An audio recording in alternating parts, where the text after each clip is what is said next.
Good afternoon everyone guys, कैसे हो? I hope आप अच्छे होंगे। तो आज जो आर्मी का बैच है उसके लिए हम जनरल साइंस में टॉपिक लेके आए हैं पाचन तंत्र। और पाचन तंत्र, पाचन किसका होता है? पाचन भोजन का होता है। तो हम भोजन का पाचन है उससे संबंधित जितनी भी जानकारियां हैं वो इस टॉपिक के पार्ट 1 में क्लियर करने की सोचेंगे। थोड़ा बहुत होगा तो पार्ट 2 में आपको पूरा वीडियो प्रोवाइड करवा देंगे। तो पूरा का पूरा जो पाचन तंत्र है उसके 2 वीडियो रहेंगे। आज इसका पहला भाग, भोजन का जो पाचन है वो आहार नाल में होता है। कहाँ होता है? आहार नाल में। और आहार नाल की लंबाई की मैं बात करूं तो कितनी होती है? मीटर में बात करूं तो 10 मीटर और फीट में बात करूं तो 32 फीट होती है। आहार नाल के मुख्य भाग, आहार नाल के मुख्य भाग होते हैं मुख गुहा, ग्रास नली, आमाशय, छोटी आंत और बड़ी आंत। ये आहार नाल के भाग है। इनमें अपन एक एक भाग को पढ़ेंगे और कौन से क्या प्रश्न बनता है, कौन से में भोजन का पाचन प्रारंभ होता है, कहां से भोजन का पाचन होता है, कहां से प्रोटीन का पाचन प्रारंभ होता है, कहां पूर्ण पाचन होता है, कौन सा आहार नाल का सबसे चौड़ा भाग है, कौन सा लंबा भाग है। ये एक एक करके जब अपन सारे भाग पढ़ेंगे तो समझ में आएगा। पहला भाग है मुख गुहा। मुख गुहा में देखो क्या क्या पाया जाता है। मुख गुहा की परिभाषा बोलूं तो क्या होती है? दोनों जबड़ों के बीच जो दरारनुमा संरचना होती है उसे मुख गुहा कहते हैं। अब मुख गुहा में कौन कौन होते हैं? एक तो लार ग्रंथियां होती है, एक तो लार ग्रंथियां होती है, एक जीभ होती है और एक होते हैं दांत। ये 3 चीज होती है। लार ग्रंथियां होती है, जीभ होते हैं और दांत होते हैं। सबसे पहले अपन पढ़ेंगे लार ग्रंथियां। लार ग्रंथियां देखो, लार ग्रंथियां जो होती है वो क्या स्रावित करती है? लार स्रावित करती है। लार ग्रंथियां क्या स्रावित करती है? लार स्रावित करती है। और लार का पीएच मान कितना होता है? 6.8 से 7.2। लार का काम क्या होता है? भोजन का पाचन करना। क्यों? क्योंकि लार में एंजाइम पाए जाते हैं। कितने एंजाइम? 2। एक का नाम है टाइलिन और एक का नाम है लाइसोजाइम। लाइसोजाइम। ये जो टाइलिन नामक जो एंजाइम है ये पाचक एंजाइम है। वो भोजन का पाचन करता है। स्टार्च को किस में बदल देता है? माल्टोज में। स्टार्च क्या है? हमारे शरीर में जो संचित ऊर्जा है वो स्टार्च है। स्टार्च को किस में बदलता है? माल्टोज में। कौन? टाइलिन। लाइसोजाइम। लाइसोजाइम एंजाइम है, ये भोजन का पाचन नहीं करता है। इसका काम क्या होता है? ये भोजन में जितनी अशुद्धियां होती है, भोजन में उपस्थित अशुद्धियों को नष्ट करता है। आंसू तथा पसीने में ये एंजाइम पाया जाता है। लार में इतना ही प्रश्न बनता है। जीभ, जीभ का काम होता है स्वाद का अनुभव करवाना। जीभ के अलग अलग भाग अलग अलग स्वाद का अनुभव करवाते हैं। जैसे अग्र भाग मीठे का, मध्य भाग खट्टे का, पश्च भाग कड़वे का, किनारे है वो नमकीन का अनुभव करवाते हैं। इसके बाद आता है दांत। देखो, मनुष्य में जो स्थायी दांत होते हैं, स्थायी दांतों की संख्या या कुल दांतों की संख्या होती है 32। मनुष्य के जीवन में दांत 2 बार उगते हैं, इसलिए मनुष्य को क्या कहा गया है? द्विबारदंती।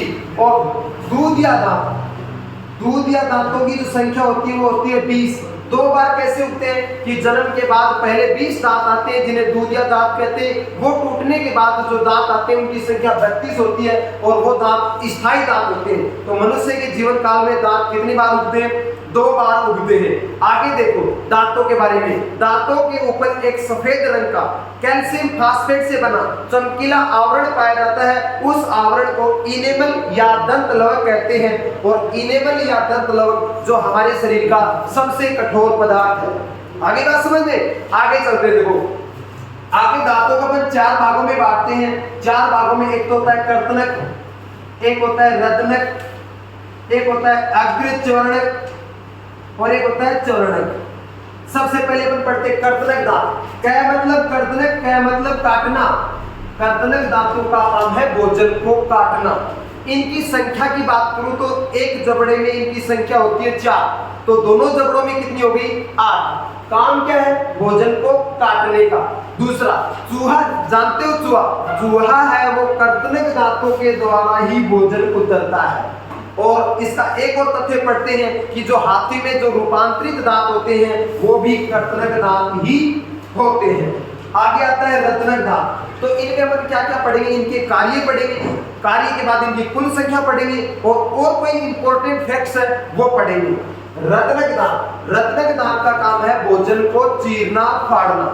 रत्नक दांतों की संख्या एक जबड़े में 2 होती है, कुल संख्या 4 होती है। जो मांसाहारी जंतु हैं उनमें ये वाले दांत सबसे ज्यादा विकसित होते हैं। ठीक है, अग्रचर्णक दांत, इन दांतों का काम है भोजन को चबाने का। ये दांत भोजन को चबाने का काम करते हैं। इनकी संख्या एक जबड़े में कितनी होती है रे? 4। दोनों संख्या में बोले तो 8। और जो शिशु होते हैं ना, उन शिशुओं में ये वाले दांत नहीं पाए जाते हैं। ठीक है, आगे देखते हैं चर्वणक। चर्वणक दांतों का भी काम भोजन को चबाने का होता है और इनकी संख्या कितनी होती है? 12 होती है। आगे अपन दो चीज पढ़ते हैं और वो पूछा क्या जाता है, कई बार ये पूछा जाता है कि शिशु दंत सूत्र और वयस्क दंत सूत्र। तो शिशु दंत सूत्र और वयस्क दंत सूत्र कैसे निकालते हैं? ये जो वयस्क दंत सूत्र ये वाला होता है 21-23/21-23। शिशु दंत सूत्र आपको पता है, शिशु दंत सूत्र होता है वो 21-02/21-02। ये 21-23 कैसे निकालते हैं कि चारों प्रकार के दांत एक जबड़े के एक साइड में, ये वाला जबड़ा यू के आकार में, इस जबड़े को दो भागों में, ये वाला लेफ्ट साइड, ये वाला राइट साइड, इस साइड में दो तो पाए जाते हैं कर्दनक, एक पाया जाता है रत्नक और दो पाए जाते हैं अग्रचर्वणक और 3 क्या पाए जाते हैं? चर्वणक। इस प्रकार इस साइड में कितने हो गए? 2 और 1 3 और 2 5 और 3 8। 8 इधर कितने हो गए? 16 नीचे के जबड़े में और 16 ऊपर के जबड़े में। इस प्रकार ये जो है दंत सूत्र निकाला जाता है। इसके बाद अपन पढ़ते हैं, दांत पढ़ लिया, जीभ पढ़ लिया, लार ग्रंथि पढ़ ली। अब क्या आता है? मुख गुहा के अगले सिरे पर 2 छिद्र पाए जाते हैं। एक का नाम देखो, 2 छिद्र पाए जाते हैं। एक का नाम तो होता है कंठ द्वार और एक का नाम होता है निगल द्वार। क्या? निगल द्वार। निगल द्वार है वो तो जुड़ा होता है ग्रास नली के द्वारा। किसके द्वारा? ग्रास नली के द्वारा। और कंठ द्वार जुड़ा होता है श्वास नली के द्वारा। अब देखो इनका काम, कंठ द्वार किसके द्वारा जुड़ा होता है? श्वास नली के द्वारा। अब अपन भोजन करते हैं, भोजन कहाँ जाता है? निगल द्वार में। निगल द्वार में क्यों जाता है? क्योंकि कंठ द्वार के जो श्वास नली है और उस श्वास नली के ऊपर जो एक संरचना होती है ढक्कननुमा, और उस ढक्कननुमा संरचना को बोलते हैं एपिग्लोटिक्स। क्या? एपिग्लोटिक्स। तो अपन क्या कहेंगे कि श्वास नली के ऊपर एक ढक्कननुमा संरचना होती है और वो क्या करती है? भोजन को श्वास नली में जाने से रोकती है। तो भोजन कहाँ चला जाता है फिर? निगल द्वार में। निगल द्वार में चला जाता है। निगल द्वार में जाती है, आगे कौन सा आ जाएगा? दूसरा भाग ग्रास नली। आहार नाल का कौन सा भाग? दूसरा भाग। और दूसरा भाग कौन सा है? ग्रास नली। ग्रास नली है वो एक मतलब कोरियर का काम करती है। ग्रास नली का काम क्या होता है?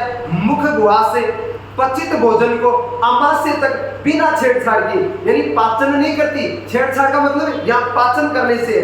तो जो ग्रास नली है वो मुख गुहा से जो पचित भोजन है, उस पचित भोजन को बिना कोई छेड़छाड़ के आमाशय तक पहुंचाती है। इसका मतलब है ग्रास नली में भोजन का पाचन नहीं होता है। और भोजन का पाचन कहां से प्रारंभ हुआ? मुख गुहा से हुआ ना, क्योंकि मुख गुहा में टाइलिन नामक एंजाइम है, उसने स्टार्च को किसमें बदल दिया? माल्टोज में। तो भोजन का पाचन कहां से प्रारंभ हुआ? मुख गुहा से। दूसरा, आहार नाल के कौन से भाग में भोजन का पाचन नहीं होता? दूसरा ही आ गया ग्रास नली। अब ये जो ग्रास नली है ये मांसपेशियों से मिलकर बनी होती है। किससे? मांसपेशियों। इसलिए इसकी जो प्रकृति होती है वो प्रकृति कैसी होती है? पेशीय यानी मांसपेशियों से मिलकर बनी होती है तथा संकुचनशील यानी ये सिकुड़ती है। पेशीय तथा संकुचनशील होती है। इसका काम पूछे तो ये मुख गुहा से पचित भोजन को आमाशय तक पहुंचाती है। और मुख गुहा से यानी ग्रास नली जिस गति से भोजन आमाशय तक लेके आती है ना, उस गति को बोलते हैं क्रमानुकुंचन गति। यानी आमाशय तक भोजन किस गति में उतरता है वो गति है कर्मानुकुंचन गति। तो आपको ग्रास नली में सिर्फ 3 या 4 बातें याद रखनी है। ग्रास नली की प्रकृति कैसी है? मांसपेशियों से बनी होती है, संकुचनशील यानी सिकुड़ती है। तो प्रकृति हो जाएगी पेशीय तथा संकुचनशील। और ग्रास नली में भोजन का पाचन होता नहीं है। काम इसका यह है कि मुख गुहा से जो पचित भोजन है उसको आमाशय तक पहुंचाती है। और किस क्रम में पहुंचाती है? उस क्रम को बोलते हैं कर्मानुकुंचन गति। इतना के बाद ही ग्रास नली भी पूरी होती है। ग्रास नली में भोजन का पाचन होता नहीं है। इसके बाद अपना जो है आगे का जो भाग है वो आता है आमाशय। तीसरा भाग, आहार नाल का तीसरा भाग। अब ये आमाशय है, ये आहार नाल का सबसे चौड़ा भाग होता है। आहार नाल का सबसे चौड़ा भाग कौन सा? आमाशय। सबसे लंबा है वो अपन अगले वीडियो में पढ़ेंगे। आहार नाल का सबसे चौड़ा भाग कौन सा होता है? आमाशय। आमाशय में जैसे मैंने बताया कि मुख गुहा में कौन सी ग्रंथियां पाई जाती है? लार ग्रंथियां। वैसे ही आमाशय में कौन सी ग्रंथियां पाई जाती है? जठर ग्रंथि। कौन सी ग्रंथि? जठर ग्रंथि। और जठर ग्रंथि कौन सा रस स्रावित करती है? जठर रस। जैसे मुख गुहा में कौन सी ग्रंथि? लार ग्रंथि। मुख गुहा में कौन सी ग्रंथि? लार ग्रंथि। क्या स्रावित करती है?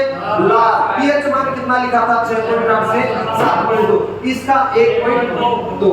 अब जठर रस में कितने प्रकार के एंजाइम पाए जाते हैं? 3 प्रकार की। कौन कौन से? बोलो। पेप्सिन, रेनिन और HCl यानी हाइड्रोक्लोरिक। और इसमें कौन से एंजाइम पाए जाते हैं? डाइलिन और लाइसोजाइम। अब देखो, मैंने आपको बताया था ये पाचक एंजाइम है, भोजन का पाचन करता है। ये पाचक एंजाइम नहीं है, भोजन में उपस्थित अशुद्धियों को नष्ट करता है। सारे काम बताए दोनों के। उसी प्रकार इनकी भी काम पड़ेंगे, पेप्सिन, रेनिन और हाइड्रोक्लोरिक। आमाशय में जो आहार नाल का सबसे चौड़ा भाग होता है उसमें जठर ग्रंथियां पाई जाती है जो जठर रस स्रावित करती है। जठर रस का पीएच मान 1.2 होता है। और जठर रस उसमें 3 प्रकार के एंजाइम, वो है पेप्सिन, रेनिन और हाइड्रोक्लोरिक अम्ल। पेप्सिन का क्या काम है? भोजन में जो प्रोटीन होती है, भोजन की प्रोटीन है, उसका पाचन करती है। रेनिन का काम होता है, रेनिन है वो दूध में पाई जाने वाली कैसीन प्रोटीन का पाचन करती है। दूध में पाई जाने वाली कैसीन प्रोटीन का पाचन करती है। और HCl हाइड्रोक्लोरिक अम्ल का क्या काम है? ये जो है वो भोजन को अम्लीयता माध्यम प्रदान करती है। एक तो क्या हो गया? अम्लीयता माध्यम प्रदान करती है। दूसरा क्या है? दूसरा ये है कि ये भोजन में उपस्थित अशुद्धियों को नष्ट करती है। ये काम जो करती है वो ये करता है, या ये काम करता है वो ये करता है। तो आपने आज क्या पढ़ा? मुख गुहा पढ़ा, ग्रास नली पढ़ा और आमाशय पढ़ा। तीनों पढ़े। और इसके बाद आता है छोटी आंत और बड़ी आंत। ठीक है। अब यहां से प्रश्न क्या बनता है? यहां से प्रश्न ये बनता है कि आहार नाल का सबसे चौड़ा भाग। दूसरा प्रश्न, भोजन में प्रोटीन का पाचन कहां हुआ? अभी तक प्रोटीन का नाम मैंने मुख गुहा और ग्रास नली नहीं लिया ना, यहां लिया है प्रोटीन का पाचन। तो पहला पाचन कहां से प्रारंभ हुआ? मुख गुहा से। कहां नहीं होता? ग्रास नली में। प्रोटीन का पाचन कहां से प्रारंभ होता है? आमाशय से। ठीक है ना। तो अपन ने आज मुख गुहा पढ़ा, ग्रास नली पढ़ा, आमाशय पढ़ा। अभी छोटी आंत और बड़ी आंत है वो अपनी अगली क्लास में रहेगी। ठीक है ना। चलो।